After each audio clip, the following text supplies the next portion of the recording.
this road. I hear whispers in the breeze. Your touch, it brings me to my knees. Love blooms like roses in the snow. This is the start of a brand new heart. Together we belong. Our love is strong, our love is strong.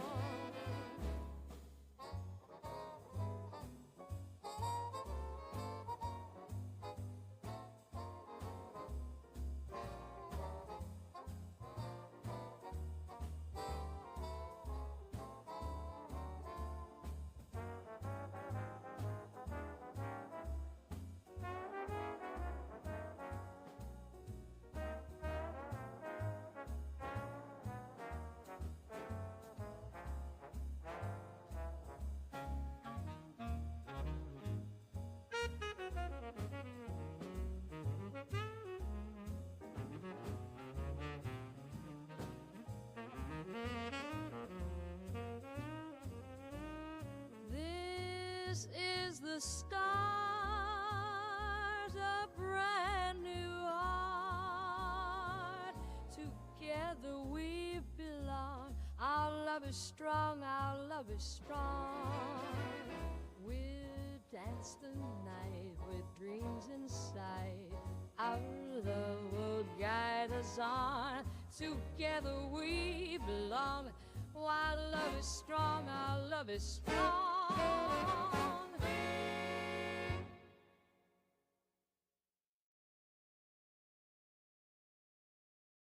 When the stars shine bright and the moon is casting low, you're the melody of night, guiding my heart down that old road.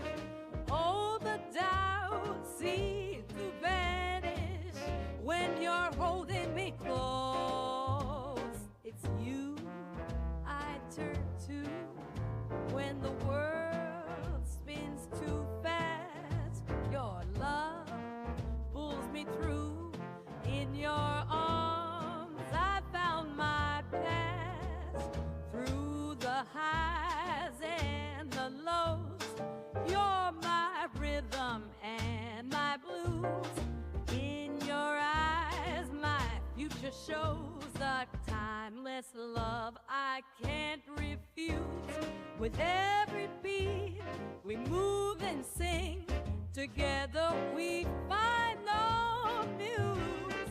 It's you I turn to when the world spins too fast. Your love pulls me through. In your arms I found my past. Swinging under bright city lights, with your love all feels bright. Your song in my heart tonight, we're soaring like a kite. It's you I turn to when the world spins too fast. Your love pulls me through. In your arms I found my past.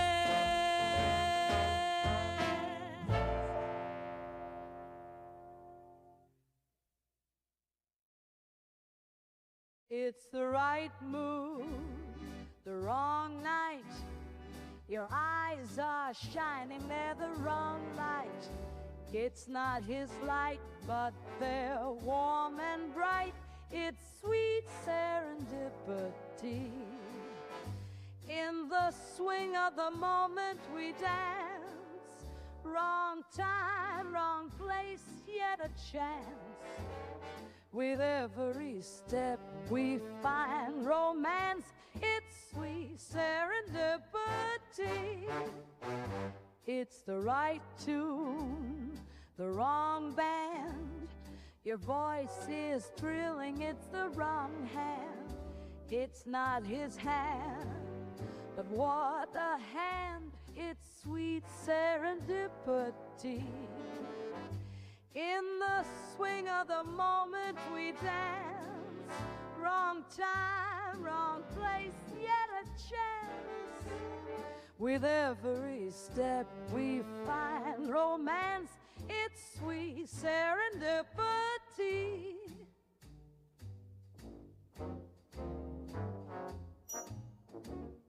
Swirling in a dream under the moon, the night is young, so are we.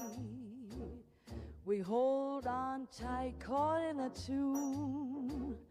Loving wrong feels so right here with me.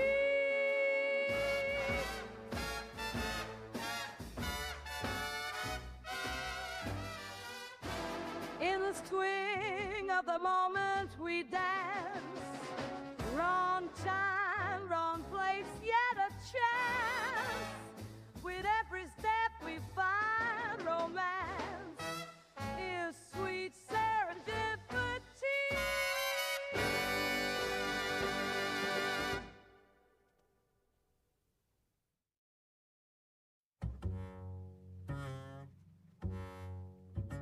In the glow of night, stars glittering bright, whisper softly, cast me the light. Hold me close, let the world fade away. In the sweet, gentle sway, we dance and we play. Hearts alight like the moon in the sky. In this jazzy rhythm, let our spirits fly. All are wrapped in melody. With every swing and dip, you set me free. Let's dance this tango, you and me, forever in harmony, eternally. And the pulsing beat my heart's the fresh sounds of the elbows, memories. Through every note, our passion ignites. In the dark candles, our souls take flight. Step by step, we find our way in this social man drama. What may all wrapped in melody. With every swing and dip, you set me free. Let's dance this tango, you and me, forever in harmony, eternally.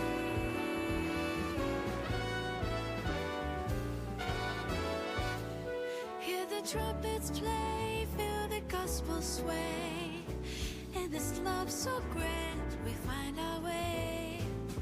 With voices raised high, our spirits soar. In this jazz of love forevermore. Wrapped in melody, with every swing and dip, you set me free. Let's dance this tango, you and me, forever in harmony, eternally.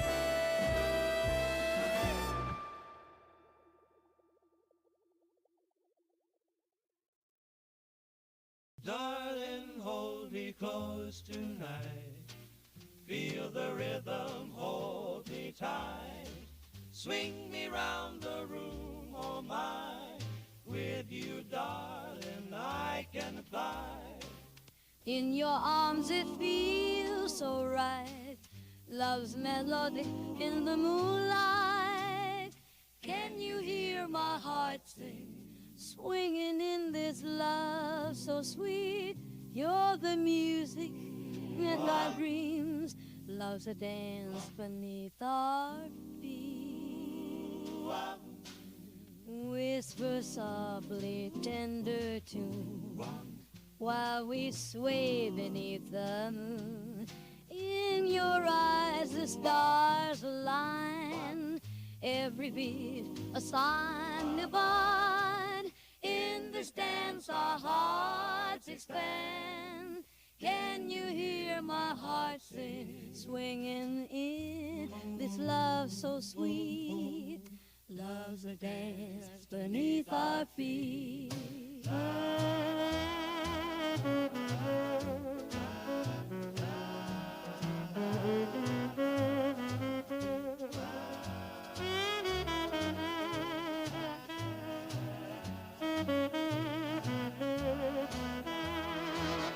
Together in harmony,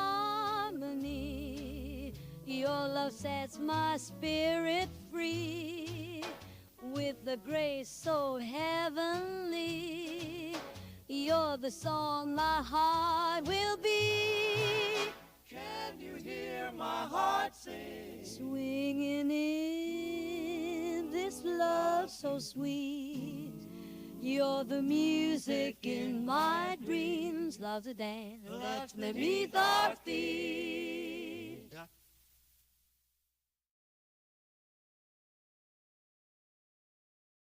Call me in the moonlight. Call me swing side. Call me with that sweet night. Call me closer and dance with me now. Call me in the moonlight. You're my rhythm. I'm swaying and dance with me now. You're my rhythm. Whisper 'neath the starlight with bird jazz delight. Whisper in this soft night. Whisper, darling, and dream with me here. Whisper 'neath the starlight. You're my rhythm. I'm swaying and dance with me now. You're my rhythm. Hold me tight, the world spins. Love's a melody. As the band plays our song together endlessly. You're my rhythm. I'm swaying and dance with me now. You're my rhythm.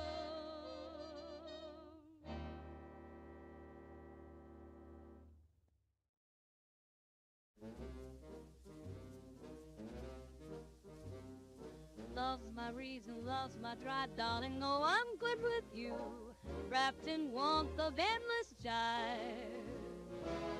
A queen, my heart stays true, darling. Oh, I'm good with you.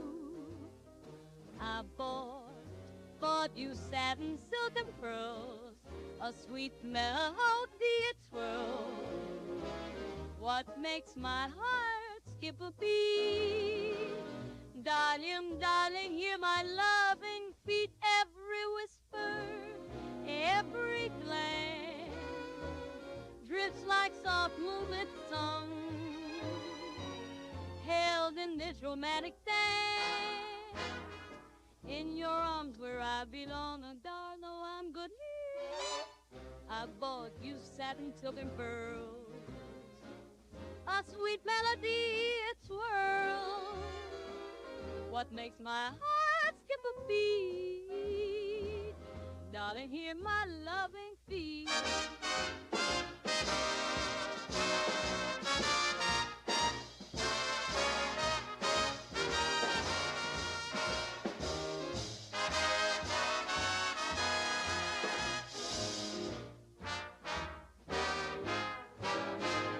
Stars align for me and you. In this world, just us two. Every note sings with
From Nashville, Tennessee, Prince Albert, the world's most popular smoking tobacco, brings you the South's most popular program, the Grand Ole Opry.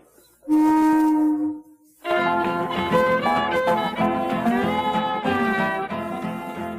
my Sunday shoes on, got my hair slicked down, having a big time tonight. Can of good Prince Albert boys for pleasure bound, having a big time tonight. Going to the hoedown in my Sunday clothes, having a big time tonight. Gonna still be dancing when the rooster crows, having a big time tonight.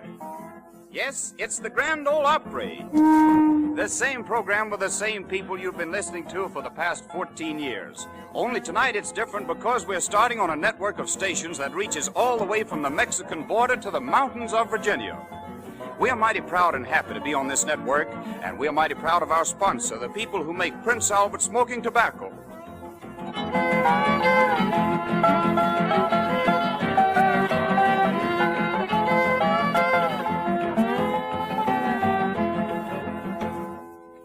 And now, friends, here is George Hay, the solemn old judge, our master of ceremonies.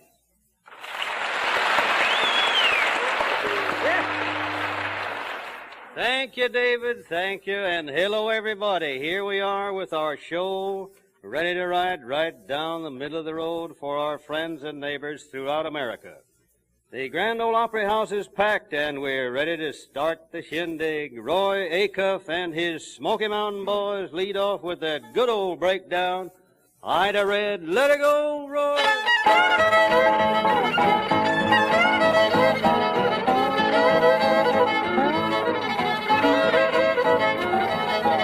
Ida Red, she ain't no fool, she tried to put saddle on a humpback mule. Ida Red, I'm in love with Ida Red. Ida Red, I'm in love with Ida Red.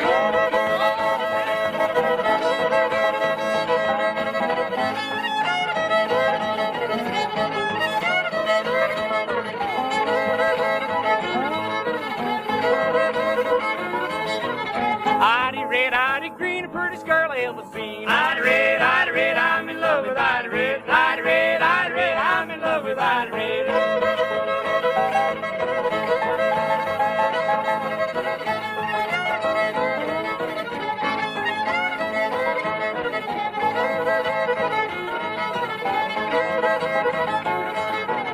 Ida Red, Ida Blue, I'm in love with Ida too. Ida Red, I'm in love with Ida Red. Ida Red, I'm in love with Ida Red.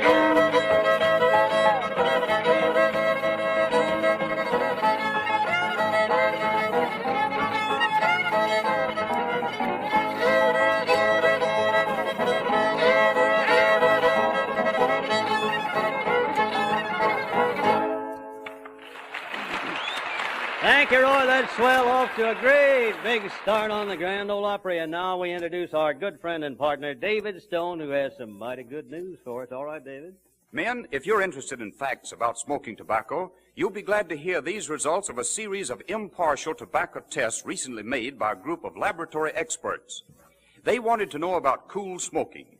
31 brands of smoking tobacco were tested in automatic smoking and heat registering machines. The winner, Prince Albert. Yes, Prince Albert burned 86 degrees cooler than the average of the 30 other of the largest selling brands tested, coolest of all. Prince Albert smokes so rich, so tasty, yet so mild and mellow, thanks to PA's choice of tobaccos, the famous crimp cut and the no-bite process. You like Prince Albert, the national joy smoke. Thank you, David. And here we are with our senator from the Cannon County Hills, Uncle Dave, making the Dixie Dewdrop with his plug hat. Gold teeth, chin whiskers, whole horse and buggy hitched up outside, and Doris is right here with him. This first tune will be Cannon County Hills. All right, Uncle Dave, it's all yours.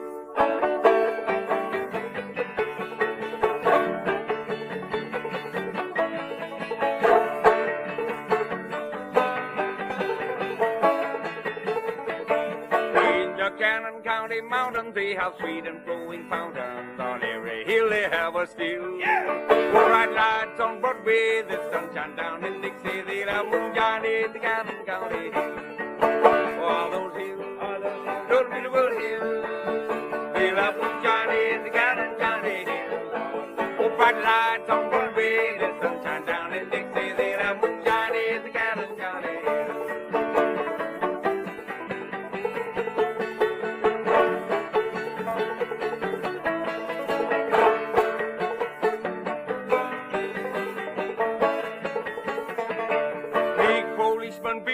running around in Houston, Lizzie. Of course he has a duty to fulfill. But listen and remember, 100 years from next November, they'll have moonshine in the Cannon County hills. For those hills, those beautiful hills, they'll have moonshine in the Cannon County hills. With bright lights on Broadway, the sunshine down in Dixie, they'll have moonshine in the Cannon County hills.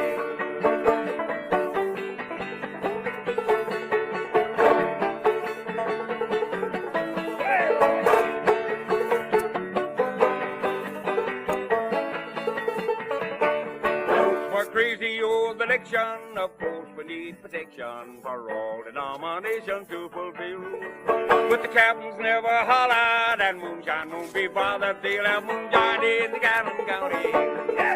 Oh, those hills, those beautiful hills, they'll have moonshine in the Cannon County hills. We'll find lights on Broadway, the sunshine down in Texas. They'll have moonshine in the Cannon County hills. Thank you, Uncle Dave. That's swell. Have a seat now and make yourself at home because we're going to call on those fruit jar drinkers. Grandpappy George Wilkerson and his old-time band. They're going to cut a cord of wood right out here, right out in the middle. And it's, look out, up jumped Old Man Trouble himself. Let it go.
Introduce our little mascot, D. Ford Bailey, with his harmonica, and he's got those choo-choo blues ready. Take off, D. Ford.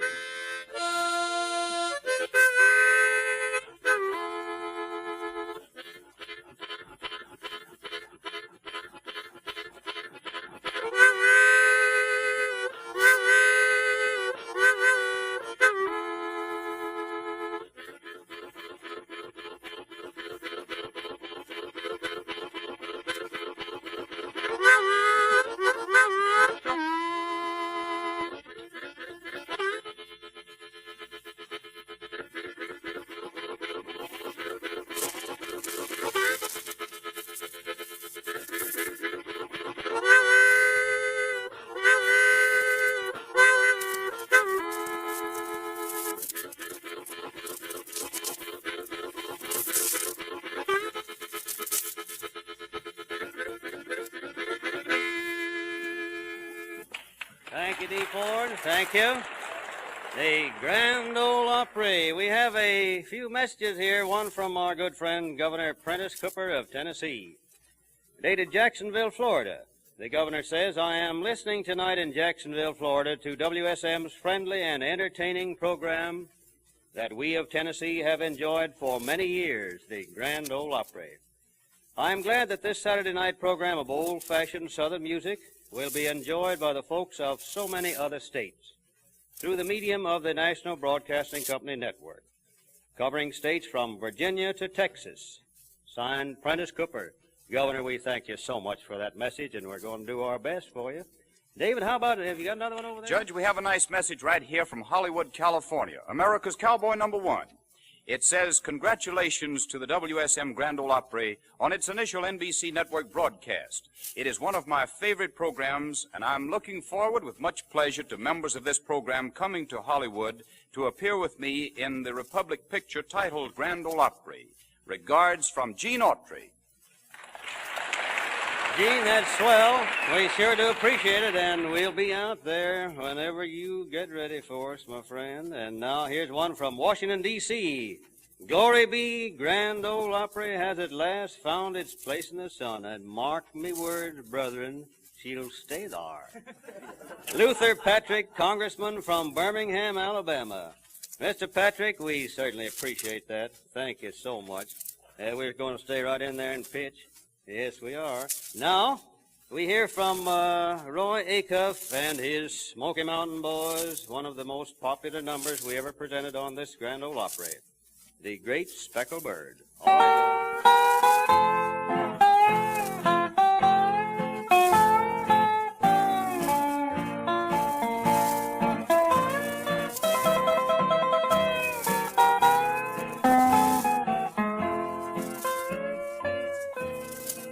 What a beautiful thought I am thinking concerning a great speckled bird.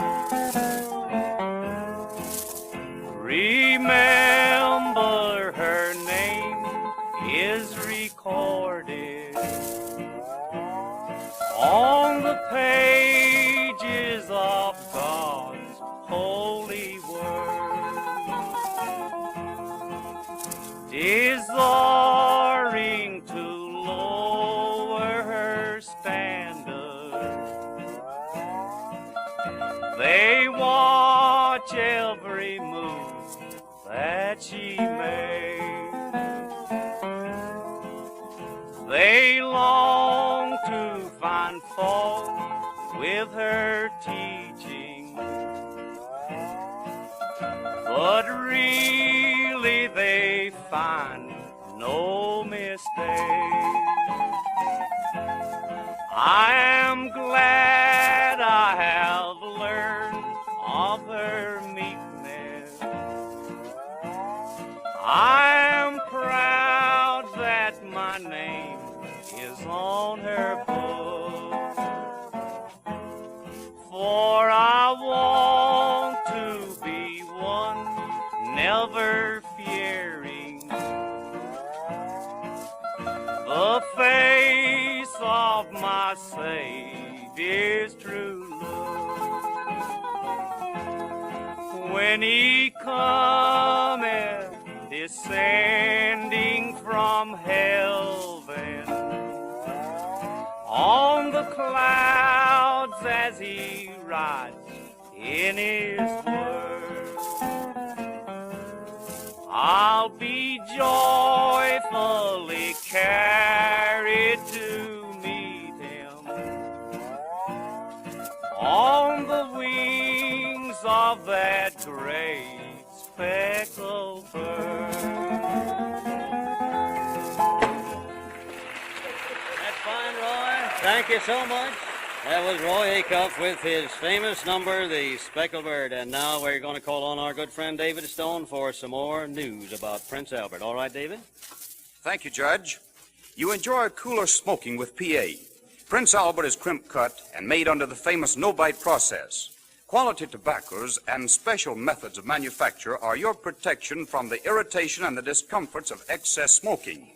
There's no parching bite with Prince Albert. Because Prince Albert smokes so cool, you enjoy all of the rich, full body and fragrance of PA's choice tobaccos. Know the smoke joy and comfort of Prince Albert pleasure in every smoke. It's the world's most popular smoking tobacco. Try Prince Albert tomorrow.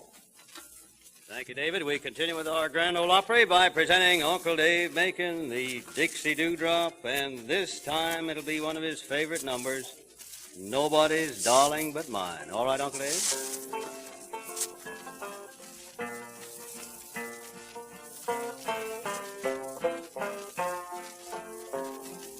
Come sit by my side, dear old darling. Come lay your cool hand on my brow. Promise me that you will never be nobody's darling but mine.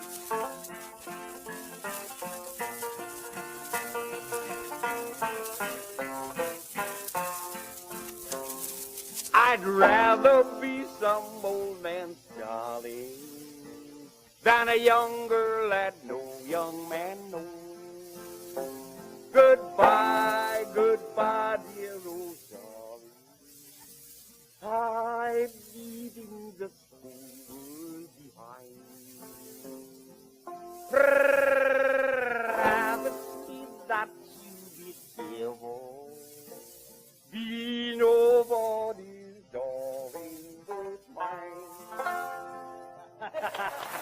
That's fine. That's swell, Uncle Dave. Thank you a lot. Thank you. And now those fruit jar drinkers again, Grandpappy George Wilkerson and the old time band.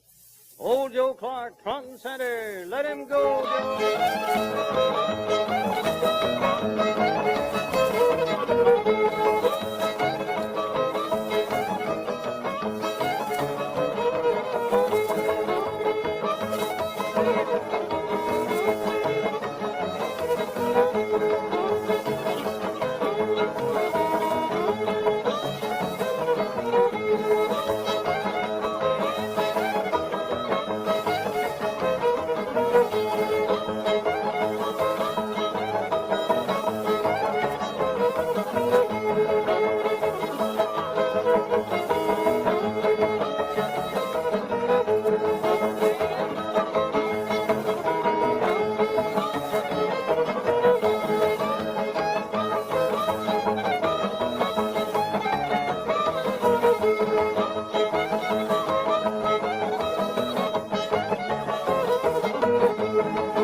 Okay. Come on out here, little D4. Wake up here. Come on out here, son. My goodness sakes alive. D4 Bailey, and it'll be his famous fox chase. All right, D4.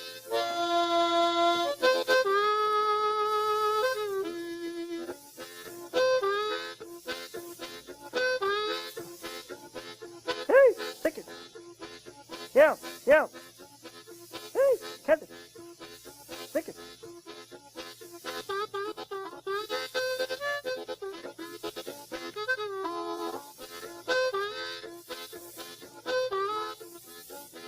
Hey, take it. Yeah, yeah. Hey, catch it. Help, help, help. Hey, get it.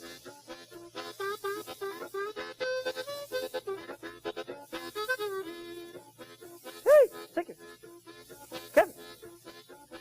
Hey, get it.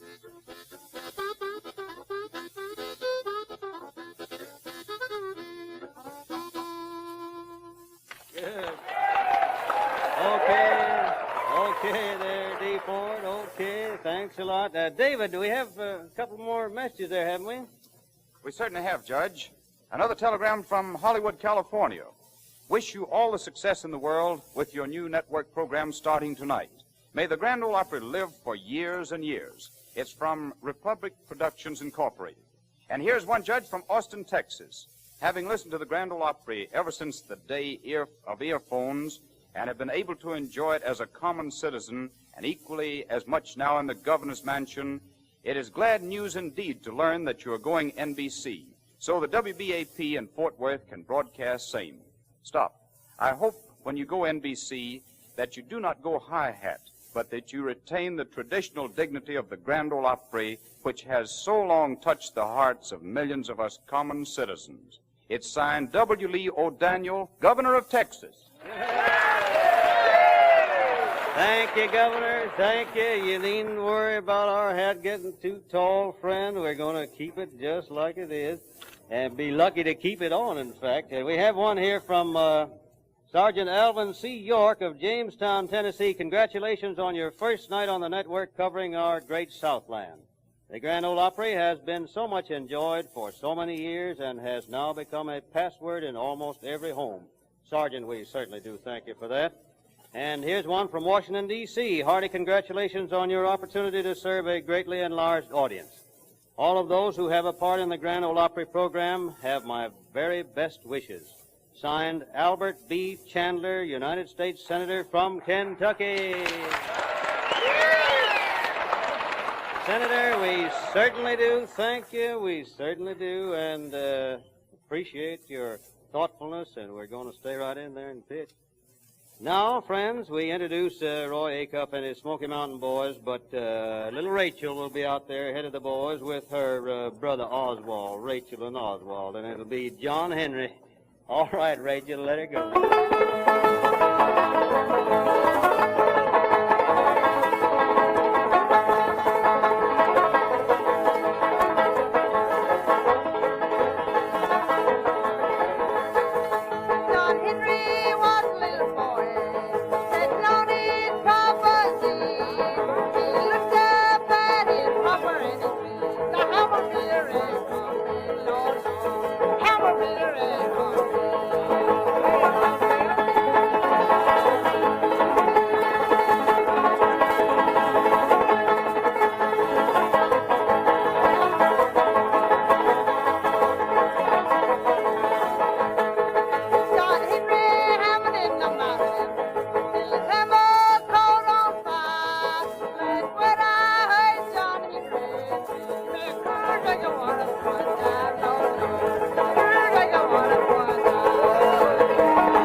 Roy, Rachel's kind of around here, isn't she? She's all right, yes, Judge. yes. Well, say, that called for another little tune. Now, gather the boys around, those right, Smoky Mountain boys, and let's call old Rattler from the barn. Let her go.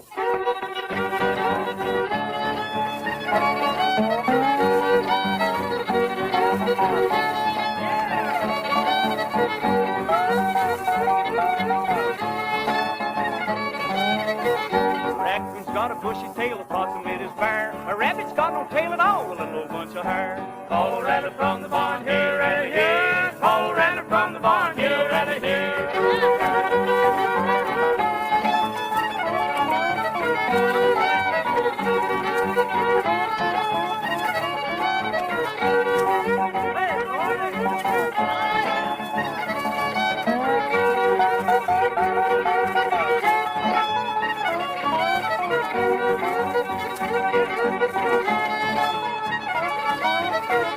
Possum in a cinnamon tree, raccoon on the ground. The raccoon says, "You son of a gun, shake 'em cinnamon sound." Call a rattler from the barn, here, rattler, here. Call a rattler from the barn, here, rattler, here.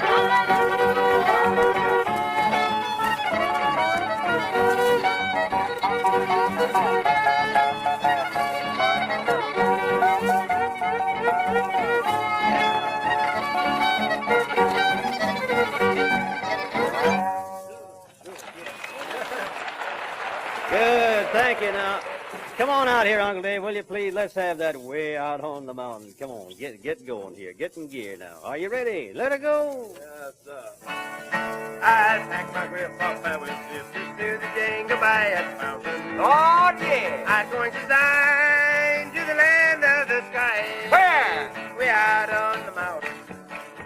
What'll you leave? Stretch yourself. What'll you leave? What'll you leave? What'll you leave? Come on with it. Where the whip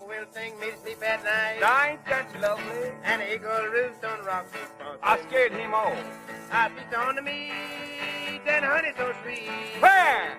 We out on the mountain.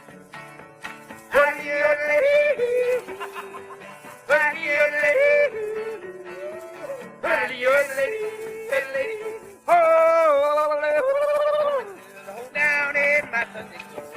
Gonna have a time tonight. Yeah. Gonna have a hot time tonight. Thank you, Uncle Dave. And now, D. Ford, let's have a little bit of those evening prayer blues. So sad and lonesome.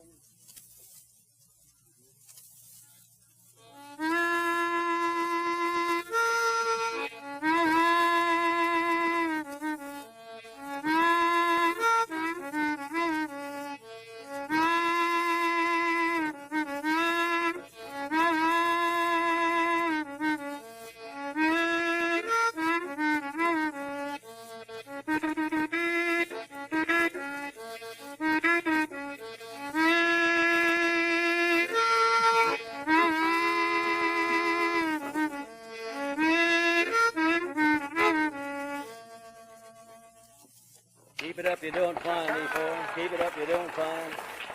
And now, D. Ford, come here. Let's have another little hot tune, a little touch of that Memphis blues. Let it go, boy.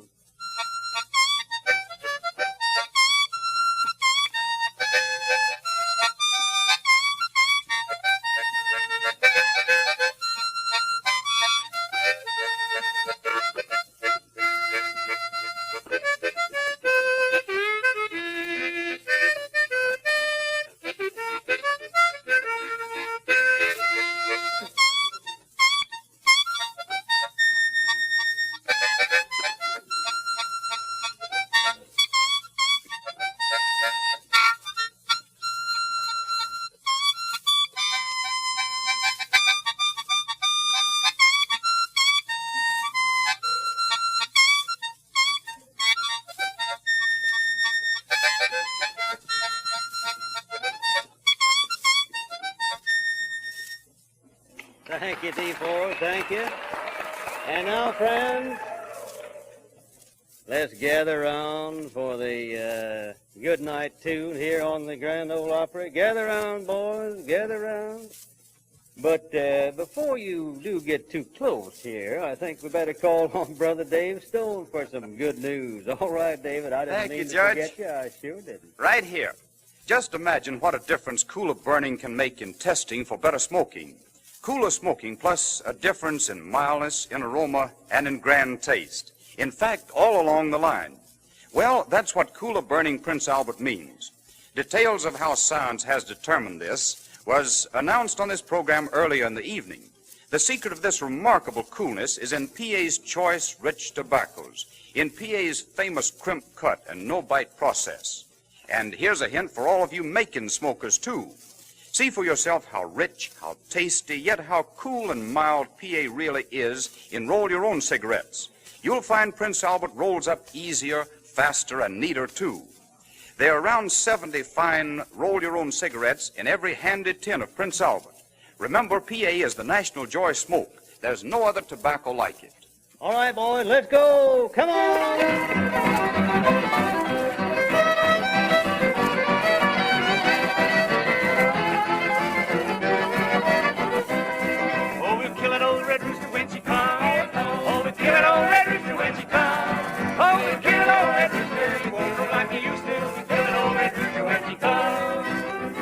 Well, friends, it's just about quitting time on the Grand Ole Opry. We appreciate this opportunity to be on the NBC network, and we'll be looking for you to listen in at this same time, same stations, next week at this time. All right, boys. And here's another thing to remember for your radio entertainment. Monday night, tune in Blondie, the adventures of that famous comic strip couple, Blondie and Dagwood Bumstead. Tuesday night, listen to Bob Crosby and the best Dixieland band in the land with Helen Ward and Johnny Mercer. And Saturday night, there are two great programs for your entertainment, Benny Goodman and the Grand Ole Opry. And all during the week, for your smoking enjoyment, it's Prince Albert, the National Joy Smoke. the weatherman going all the way with the participants and the fans who are here for the final game of the World Series. High blue sky with some very light fleecy clouds up above. Strong wind blowing from left to right field. And that right field line today will be the target for the Braves and the Yankees. The seventh game of the World Series is actually the point of no return for New York or Milwaukee. And so all that has gone before is today old news. To manipulate a phrase, into the valley of the 60,000 plus, into the shadows of the house that Ruth built, will ride the great champions of the National League, the Braves, and the defending world champions and American League title holders, the New York Yankees. Fans are bustling and they're really moving around. There's a great excitement, naturally, whenever you come to the concluding game of a World Series. Everything is being based on one delivery, one swing of the bat, and so today, everything is resting on this, the seventh game of the World Series. The lineup now for today's game, which may turn out to be the most important lineups that either manager Fred Haney or Casey Stengel have assembled in this great year of 1957, are being announced to the fans here assembled. And so now, in order to pass along to you exactly what everybody here is learning, here are the lineups for the Milwaukee Braves visiting Yankee Stadium. Bob Hazel will be in right field. This fine youngster, who is hopeful of doing something big to help his team today, as he did during the regular season when he came up to help them, is certainly trying and will be trying, as will all of the lads, to do his very best for his ball club. Hazel has been up 9 times. He has not had a base hit. He'll be in right field. Johnny Logan will be at shortstop, and he will bat second. Eddie Matthews will bat third and will play third. Hank Aaron will bat fourth and play center field. Wes Covington will be in left field, and he has made some of the great catches in the annals of the World Series play. Frank Torrey, the youngster from Brooklyn, New York, will be at first base for the Braves, and he will bat sixth.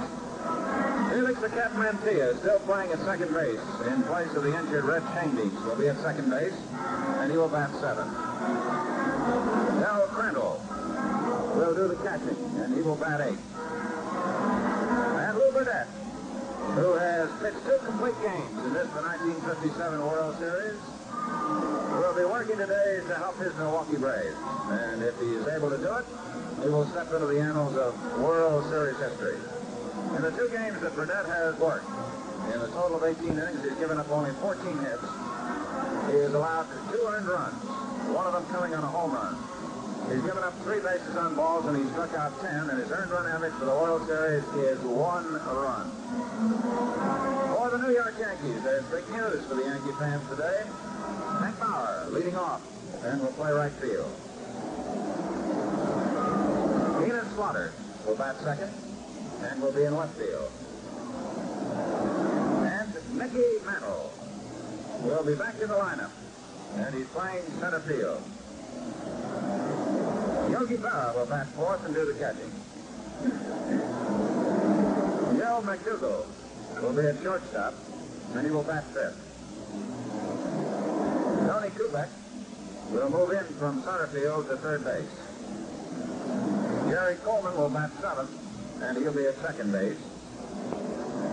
And Joe Collins, who takes particular pride in taking a surveyor's slant down that right field line against right-hand pitchers, will be at first base, and he will bat in the number 8 spot for New York. John Larson, who entered baseball's one-in-a-lifetime last year in the World Series with a perfect game, who has won a game in relief this year, will go to the mound for the Yankees. Larson worked up in Milwaukee. He worked 7 1/3 innings. He gave up 5 hits, 2 runs, 1 home run, 4 bases on balls, 4 strikeouts, and his earned run average is 2.45. Well, the Yankees are moving on to their positions, and we're waiting now as the first batter for the Milwaukee Braves Bob Hazel, standing off to his left, waits for Don Larson to come out and start taking his warm-up tosses. Umpire Bill McKinley of the American League will work back at the plate. At first base will be Augie Donatelli. Joe Paparella of the American League will be at second base. And from the National League, Jocko Conlon will be at third. Down the right field line will be Nestor Charlock of the American League, and Frank Sikori of the National League will be down the left field line. Again, we'd like to remind you, only in the interest of reporting, that there is a good, strong breeze blowing out towards right field, and it's just 296 feet, remember, down that right field line. And we have two right-handers going today. So we're just about seconds away now from the first pitch of the final game of the World Series. And as Bob Hazel stands out there, he's been moved to the leadoff spot in the Milwaukee lineup. We're all set to go. So now ready to take you through the first 4.5 innings of this, the final game of the World Series in 1957. The young man from Milwaukee, Earl Gillespie. Well, thank you very much, Bob Neal, and good afternoon, everybody. You know, Bob, as we look down on this beautiful diamond here at Yankee Stadium, it's with a touch of sadness that we realize that this is the last baseball game of the 1957 season. It's been a thriller all the way. Good races in the American and the National Leagues. And after 160 games, this one's going to decide the World Championship. Milwaukee will send up Bob Hazel as manager Brett Haney goes to a shift in his batting order. Hazel, who had been batting down in the number 7 spot, has been moved up to the leadoff position. He'll be followed by Johnny Logan and then third baseman Eddie Matthews. A big, fast-balling right-hander who entered baseball's Hall of Fame with a crash last year with a brilliant, perfect no-hitter against the Brooklyn Dodgers in the Fall Classic.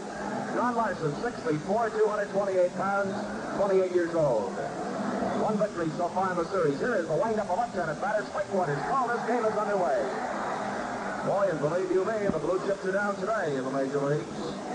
Bob Hazel is looking for his first place of the series. He's been up 9 times.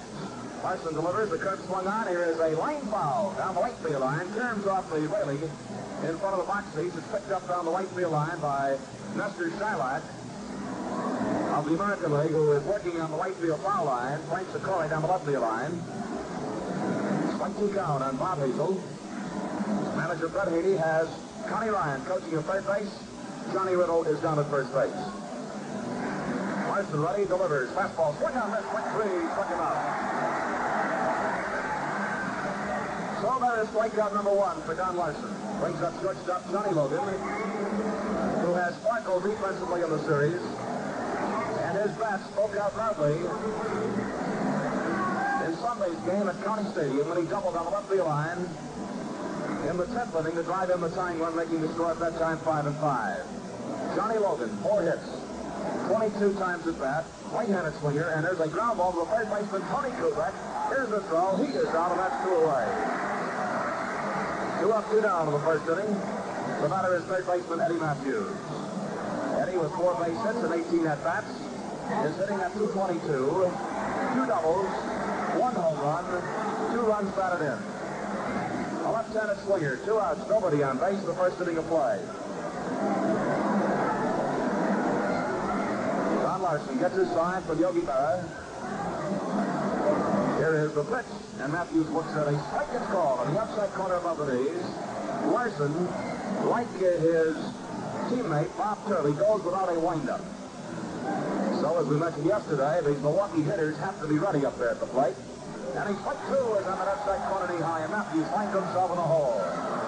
Strike 2 count.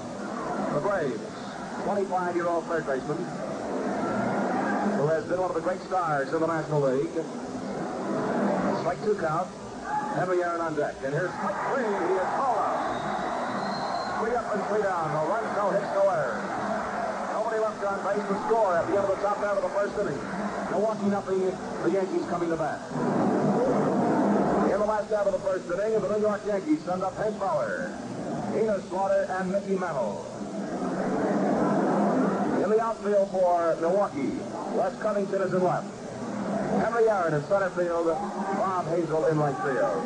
Eddie Matthews at third base, Johnny Logan at short, Felix Mantilla at second base, and Frank Torrey at first base. Lou Burdett coming back with only 2 days left on the mound, and Del Crandall is doing the catching. Burdett pitched a brilliant ball game, besting Whitey Ford last Monday, 1-0 at Milwaukee County Stadium. He has 2 victories in the series. He won the second game of the series, 4-2, here at Yankee Stadium. He has held the Yankees scoreless for 15 consecutive innings. Hank Bauer, right-handed batter, one of the heroes yesterday, who lined a home run off relief for Ernie Johnson in the 7th inning to win the game 3-2. Bauer, strong right-handed batter. The first pitch swung on a chopper that is a fair ball. Left field line, extra bases. Here's Bauer winging in the second base. The thrower swing into the shortstop, and he pulls up at second.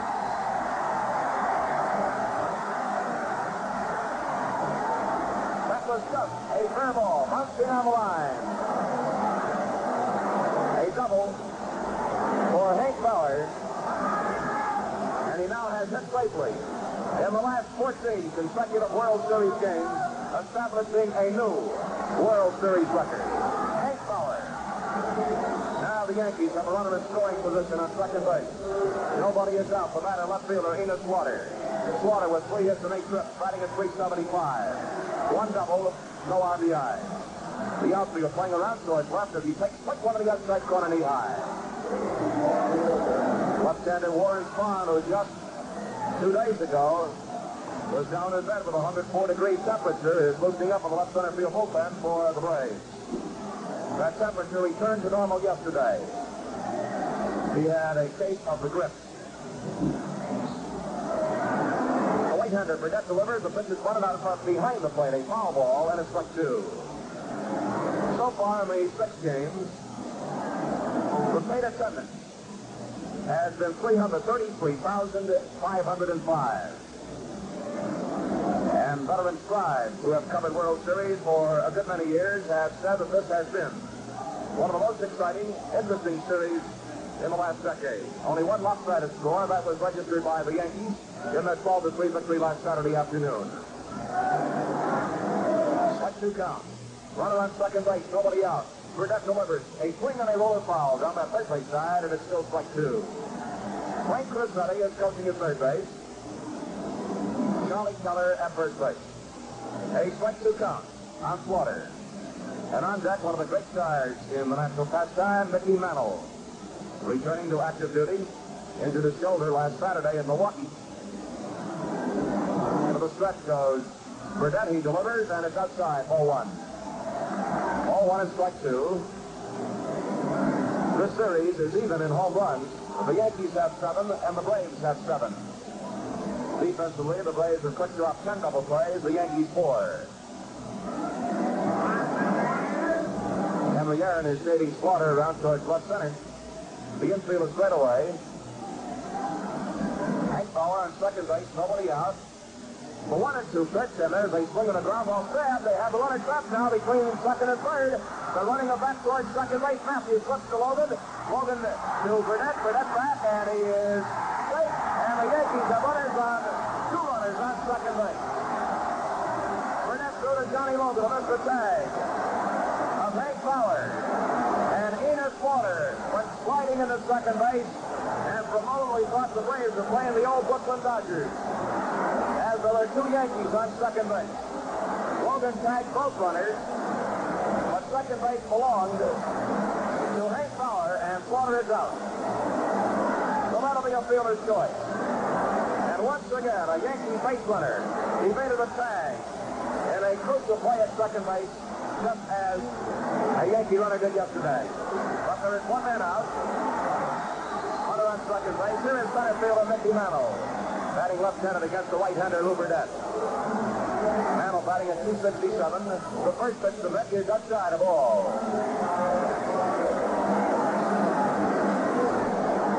Ball 1 and no strikes. That play is scored, if you score by numbers at home, 1-6-5-6-1-6. Burdette to Logan to Matthews. To Logan to Burdette to Logan. 1 and no strikes on Mickey Mantle. On deck is catcher Yogi Berra. The Yankees with Bauer on second base. 1 out. Last half of the first inning, no score. Already a lot of excitement of this deciding game of the 1957 World Series. Mickey Mantle steps out of the batter's box. He has been hampered by a very sore right shoulder. Lou Burdette has the sign, delivers, and here's a swing of it. Ball one and strike one, and that swing has given Yankee fans thrills now for a few years. Struck to the shoulders by Mickey Mantle. Mickey was quoted as saying that his life feels fine. That was his main concern starting the series.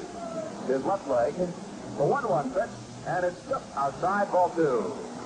Hank Fowler led off with a ground double just on the line down the left field side. Slaughter out on a fielder's choice, more or less, as they made the first play on Hank Fowler, having trapped Fowler between second and third, and they shot ground ball back to Burdette. Ball two and a strike one count. Fowler takes the big lead off second base. One man is out, the pitch, and Mantle swings hard. This is strike two. Ball two and a strike two count.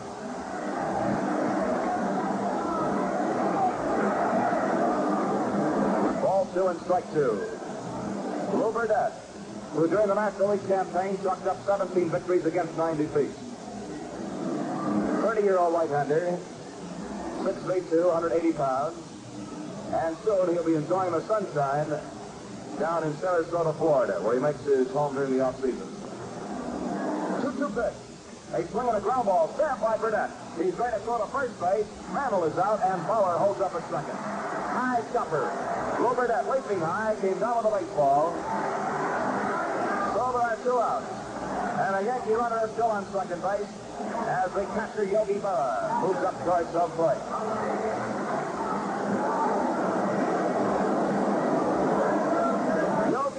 Who year in and year out has proved a clutch performer in the postseason classic. Yesterday proved wise, one of the third left-handed batters in the American League. And he's proving it right now as they look like they're going to walk him intentionally. They are.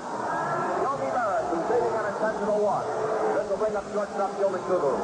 First base is open, and Burdette would rather face the right-handed batting shortstop of New York.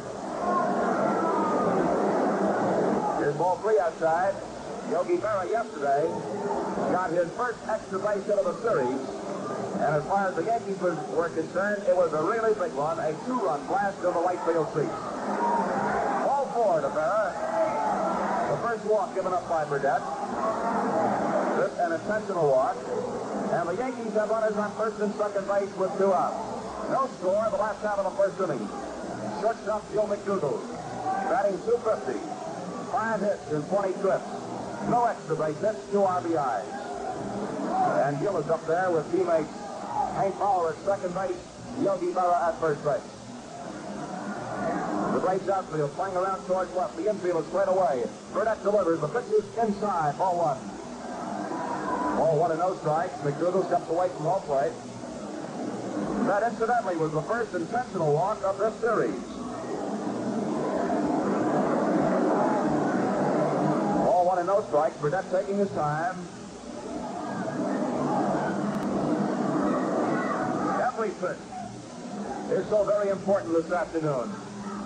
The pitch to McDougall, and it's in close. Ball two, 2-0. Rookie third baseman Tony Kubek, who has proved the most versatile star in the series, has played left. He has played center. Today he's playing third base. New baseball goes out to Lou Burdette. Lou turning around, showing us that red number 33 on the back of his gray uniform. All right, Gil. He's in trouble here in the last half of the first. And he's trying to rise to the occasion. Yankee runners on first and second. 2 outs, Gil McDougall, tough ball player, has called the time. Now he is set on the batter's box. Burdette takes a deep breath. Up on the rubber, into the stretch, arms down, delivers. And quick one is caught on the inside corner above the knees.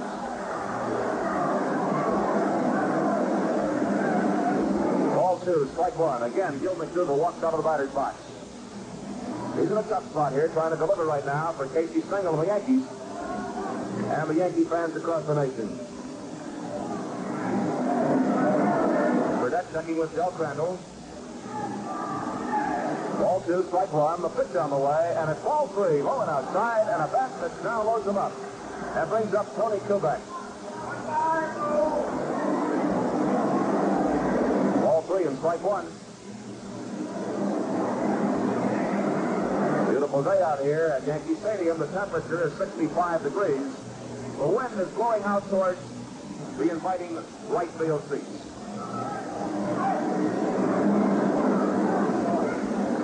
Ball 3, strike 1. On Gil McDougall. Fowler leads off second.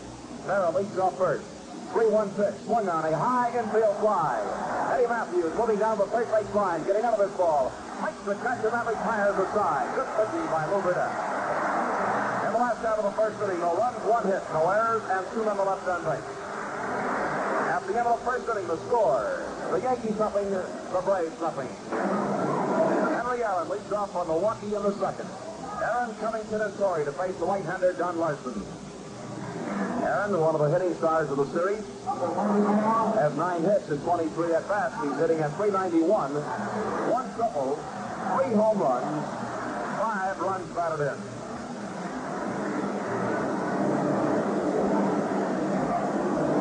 While talking with Hank Power down around the batting cage this morning, Hank said, boy, that Aaron really has great wrist power, doesn't he, Earl? He was speaking mainly, of course, of a home run yesterday into the bullpen in deep left center field. And a fastball is in close. It's ball 1 and no strikes. Barr was telling me that not too many baseballs find their way into that bullpen out there. It's 402 feet from the plate. The pitch curve is a strike call, outside corner around the knees, and it's even up on Aaron. It's ball 1 and strike 1. Henry Aaron, right-handed batter. And a time is called by the umpire. Bill McKinley is calling for the baseball to look it over.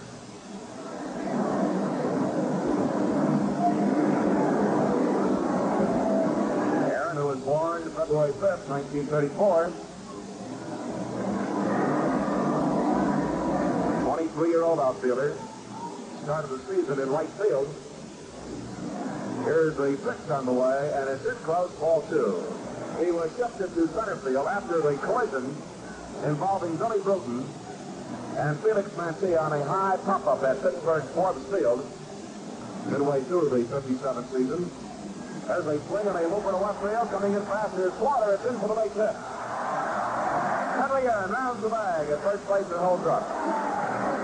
And Henry becomes the first player in the series to come up with that 10th base hit. A single to left. And it brings up the left fielder, Wes Covington.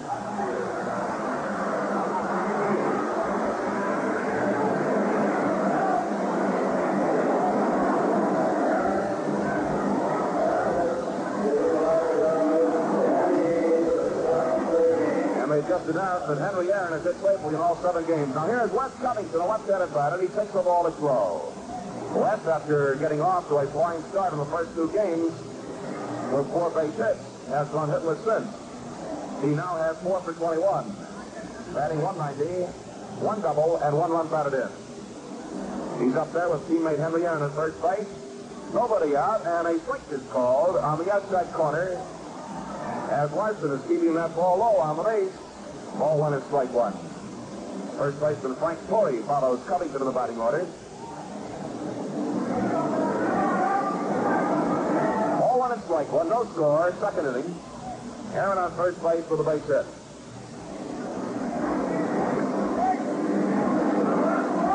Wes Covington, who possesses good power, has not been able to catch a hold of a long one so far in the series. He's going to bunt it down the first base line. A beauty picked up by Larson. He tosses to Bill Collins for a play at first base, and there is a fine sacrifice. Wes Covington squared around to that batter's box at the last second and bunted one between the mound and first base, moving Henry Aaron to second base. That play is scored 1-3. Brings up first baseman Frank Torrey, who's been up 8 times and has 3 hits. 2 of his 3 hits home runs and long drives. 1 at Milwaukee, 1 here at Yankee Stadium. Riddle going through some signs down in that first base coaching box. Into the stretch goes Don Larson. The pitch to the left-handed batter is a curve that breaks low inside, and that's ball one. Connie Ryan usually gives out the Milwaukee signs. Now Connie is in the front end of the coach's box. Sometimes that's a sign where the coach is standing in the box. Runner on second base. One man is out. The outfield playing around to the right. The pitch is a curve low inside. Ball two. Braves' first scoring opportunity. They were 3 up, 3 down in the first inning as Don Larson registered a couple of strikeouts with Bob Hazel and Eddie Matthews. And with a leadoff single, has moved to second base in a sacrifice by Wes Covington. Ball 2, no strikes on Torrey, and ball 3 is low inside at 3-0. Larson is being very careful with the left-handed batter with the right-handed swinger, Felix Mantilla on deck. No score. Braves batting in the second.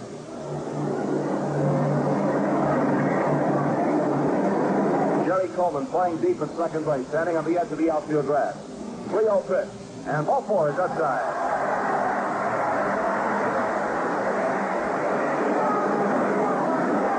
Now that very well could have been an unintentional, intentional walk, as he did not come near that plate, hoping to have Torrey go after a bad pitch. The Yankee bullpen active as a right-hander, Tom Sturdivant, and a southpaw, Whitey Ford, begin cranking up their arms. Felix Mantilla, right-handed batter, hitless in the series, nothing for 6. Runners on first and second base. One man is out. The curve is a called strike. That one caught the outside corner, knee high.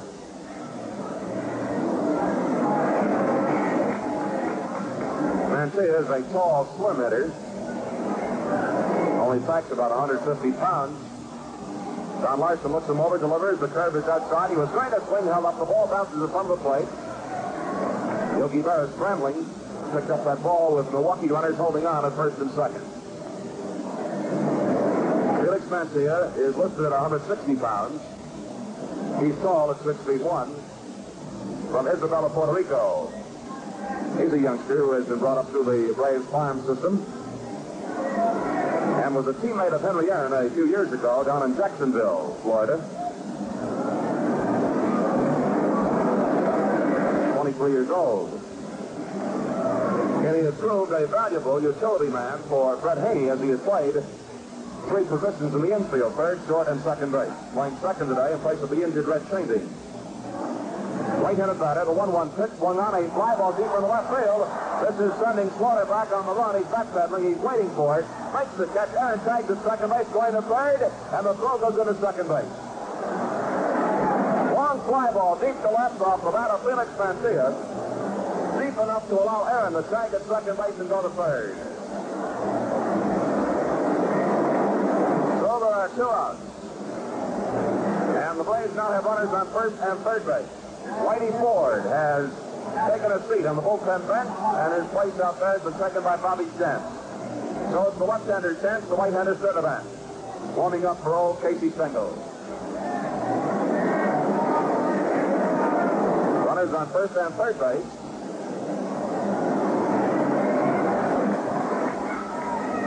Del Crandall, right-handed batter, and he takes strike 1, fastball forward in there, knee high. Crandall has 2 hits and 15 at-bats. That figures out to a 133 batting average. No extra base hits, no runs batted in. Crandall batting with runners on first and third base. 2 outs. Don Larson fires away, and it's just outside a ball. It's even up. Ball 1 and strike 1. Ball 1, strike 1. Larson, who had 10 victories against 40 defeats during the American League campaign, delivered way outside. Ball 2. The pitcher Lubert, that is due to hit next. On deck, it's the leadoff man, right fielder Bob Hazel. One of the most interesting things to me in the series, being with the National League Milwaukee Braves during the season, has been listening and talking with one of the great managers of our time, Casey Stengel. The only time we see Casey is down at spring training. 2-1 pitch. swung on a ground ball to the third baseman's left, picks it up, throws at second base. First play retires the side. Crandall forcing Corey at second base. Tony Kubek to Jerry Coleman. No runs, 1 hit, no errors, and 2 men left on base. For the second, Tony Kubek, Jerry Coleman, and Joe Collins. First 3 men to face right-hander Lou Burdett.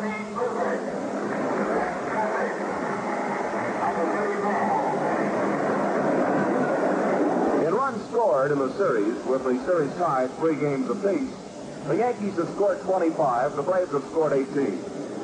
Except for that 12-3 game at Saturday, they have been close games, decided by no more than 2 runs. The Yankees took the first one, 3-1. The Braves the second game, 4-2. Then it was Yankees 12-3. The Braves 7-5 in 10 innings. 1-0 Braves on Monday, and yesterday 3-2 Yankees. A great series here in 1957. Tony Kubek, left-handed batter. Tony with 7 hits and 24 times at bat, hitting .292. And Burdett comes down with the first pitch. It's a ball outside. Pitch broke away from the southpaw hitter. Kubek has 2 home runs, 4 runs batted in. Ball 1 and no strikes. Burdett's next ball, evidently he was taking, as he dropped his left hand down around the trademark of the bat and watched that pitch go by. Ball 2, strike 1. Nobody on base, nobody out. Last half of the second inning. Here's a swing and a miss, and it's even up at 2-2.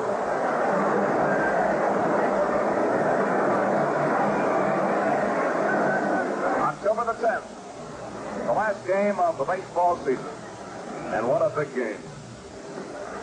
The winner will be the world champion. Ball 2, strike 2. Outfield playing around to the right. Burdett delivers, and there's a swing and a hard stab by Eddie Matthews. There's a throw to first base. He is out. Good play. Backhander picked up by Eddie Matthews in the hot corner.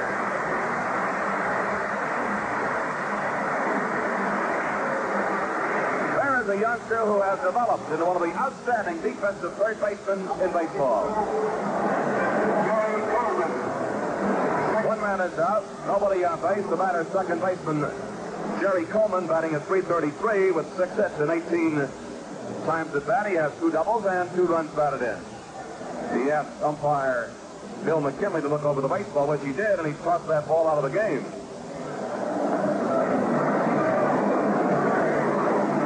The Yankee players have not accused Burdett of throwing a spitter in the series. He has been accused many times by National League managers and by National League hitters. Jerry Coleman, the right-handed batter, takes just outside, ball 1. The outfield is playing Coleman a little bit towards left, with the infield just a shade towards left also. No score in the second. Coleman, a right-handed batter. The pitch on the way, and it's a strike called over the height of the plate. Evens it up at ball 1 and strike 1. Now Coleman steps out of the batter's box.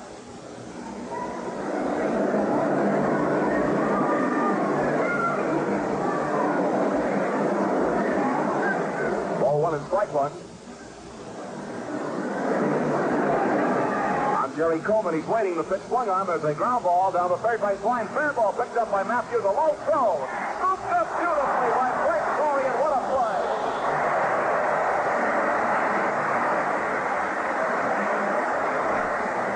Frank Corey dug a low throw out of the dirt. But the really pretty play on that was that he had to backhand the ball. And he had to almost go to that runner for it. And it's 2 out. 2 sparkling defensive plays by the Braves here in the second.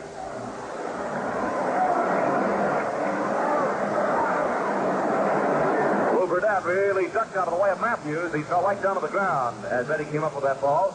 A left-handed batter, Joe Collins, takes a strike on the outside corner. Strike 1 count. Joe Collins, who has been up 3 times in this series with no hits. But he is a dangerous long ball threat. Left-handed batter with a very pronounced closed stance. Looks at a ball inside. It's even up at 1-1.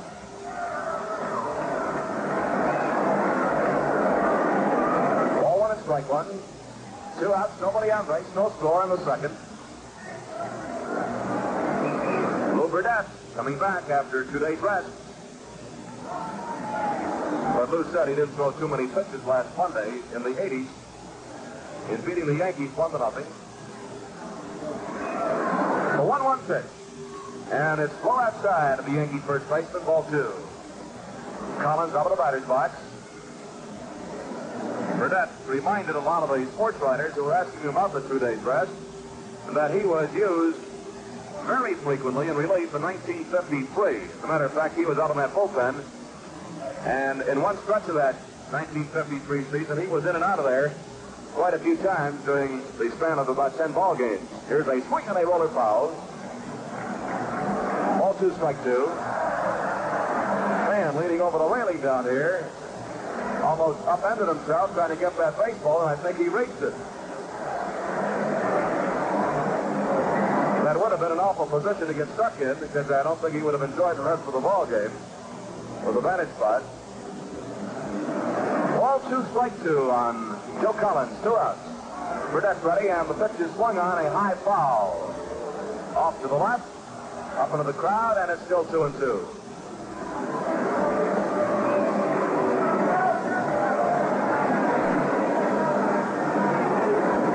Ball 2, strike 2. Burdette reaching down for the rising sack.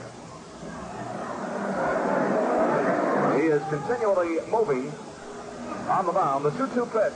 A swing at a hurts, and Collins strikes out. The Yankees are 3 up and 3 down. Strikeout number 1 for Burdette. Nothing across the board in the second. And the score at the end of 2 innings of play, the Yankees nothing and the Braves nothing. The Braves pitcher, Lou Burdette, will lead off in the third. And Burdette will be followed by Bob Hazel and Johnny Logan. Yogi Berra fires out to Jerry Coleman at second base. Around the Yankee infield, the baseball goes back into the mound, and Don Marston getting all set. Pulls down the peak of his cap, reaches down for the rosin sack as Burdette steps in the batter's box. Lou has no hits in 6 times at bat. Right-handed swinger, and Larson's first pitch is swung on. There's a high foul, third base side. This is in play, and the third baseman, Tony Kubek, looking up into the sun, makes the catch. That's 1 out. Burdette fouls out. Lou, incidentally, has shut out the New York Yankees for 17 consecutive innings. He had 15 going into today's game. 1 man is out. Here's right fielder Bob Hazel. And Bob is looking for his first World Series base hit. He has gone hitless in 10 times at bat. A left-handed batter. And the right-handed Larson's curveball is swung on. There's a base hit to left field. Bob Hazel just came up with his first World Series base hit. A line drive between Kubek and McDougald. He hit a Larson curveball. It was on the outside corner, and he hit it where it was pitched. Into left field. And that is hit number 2 off Larson. Brings up the shortstop, Johnny Logan, who was thrown out by Tony Kubek in the first inning.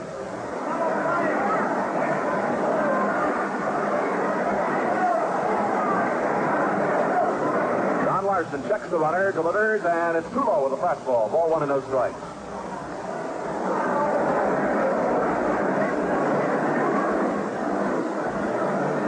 Yankee outfield plays Logan towards left field.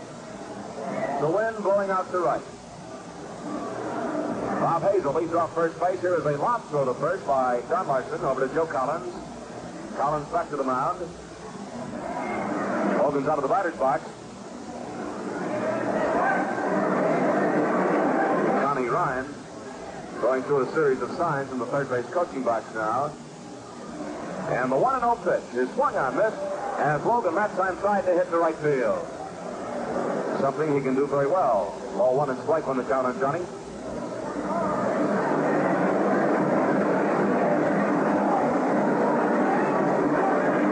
Ball 1, strike 1 count. Hazel leads off first base with 1 man out. The curve is swung on and popped foul.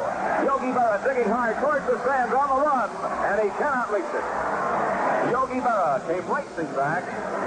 He got a late start as he spun around, flipping off that mask, looking for the baseball, and as he spotted it, It was not an extremely high pop foul, and thus did not give Yogi time to get underneath the ball.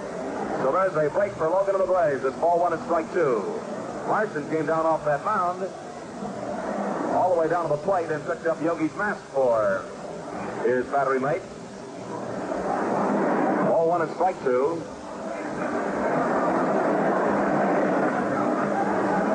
Milwaukee has Bob Hazel on first base with 1 out.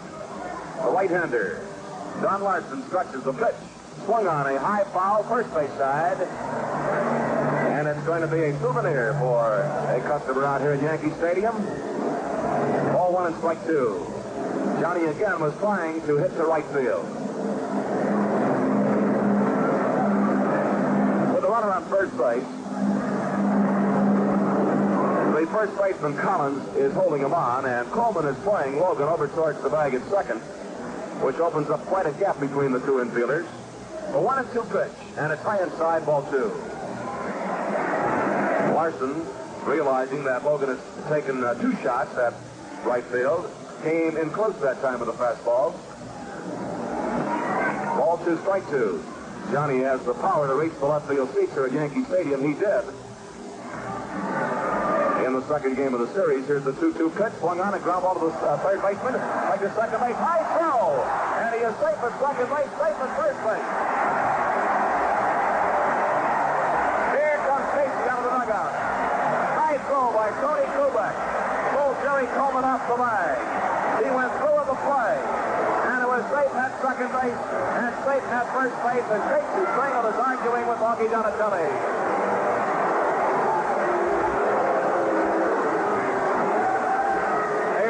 At first base. And now Casey strides off the playing field. Not too happy. That is an error on the third baseman. Tony Kubek, whose throw was high, and Jerry Coleman leaped up for the ball, came down, missed the bag, and he was throwing at the same time. A fielder's choice and an error charged to Kubek.